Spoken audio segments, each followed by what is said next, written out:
Hi, well today we're going to talk a little bit about giving and taking. The big buzz phrase these days is pay it forward. Well, who can really argue with that? Certainly it's critical that those of us who have need to help those who don't have. Because for most part, we all come from a background of wanting and not having. Even those of us who came from the middle class background remember having tuna fish sandwiches in school. In fact, I know some who had tuna and peanut butter but had no bread. So they just spread the peanut butter on their hands and dropped in the tuna. I know, it doesn't sound too pleasing to me either. I'm a big fan of peanut butter, but tuna not so much. But in reality, the most successful people in life and in business are those who gave much more than they took. All the way up the success ladder, by the way. Sure, there are successful people who did, well, whatever they wanted, and they had sharp elbows and took whatever they thought was theirs. But there is a better way to success. There is personal and business success in giving more than you take. Tom Donahue, the CEO of the U.S. Chamber, says great rewards come from positive networking, but only some of them are about money and success.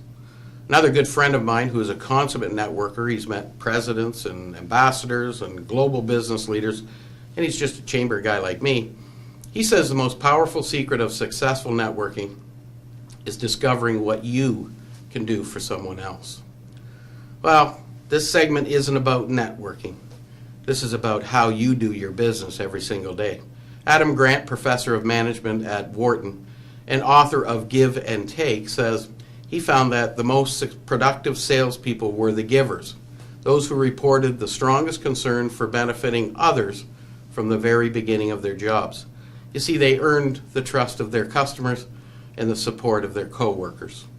Wow, sounds like the perfect person you could take full advantage of. Yes, this may be true to some degree. My wife always says I need to be more on guard. Some people are just always trying to take advantage of me. Well, they take and they never give. Frankly, I'm not that naive. I know that. But it's not in me to take first. I built an entire career and a reputation of being the one who will give. And I don't always take. But thankfully, because of my giving attitude, I very often receive. Now, all that said, you need to be strategic in the giving end of things as well. You can't simply help all of the people all of the time because you risk getting burnt out yourself or failing in the end. You need to make sure that your giving allows the greatest benefit to others, while at the same time ensuring it is not exceedingly costly to yourself. Another great read on the subject is The Go-Giver, a little story about a powerful business idea by Bob Burg and John David Mann. In this book, they talk about the 5 laws of stratospheric success. The details of the stories, of course, are necessary to completely understand the 5 laws, but here they are with a quick little summary. Number 1, the law of value. Your true value is determined by how much more you give in value than you take in payment. Law number 2, the law of compensation. Your income is determined by how many people you serve and how well you serve them. Law number 3, the law of influence. Your influence is determined by how abundantly you place other people's interests first. Law number 4 is the law of authenticity. The most valuable gift you have to offer is yourself.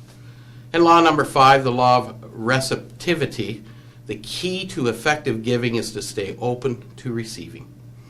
2 great books to read to demonstrate why it is important not just to pay it forward, but to give more than you get. I'm Greg Durocher, and that's A Moment for Business.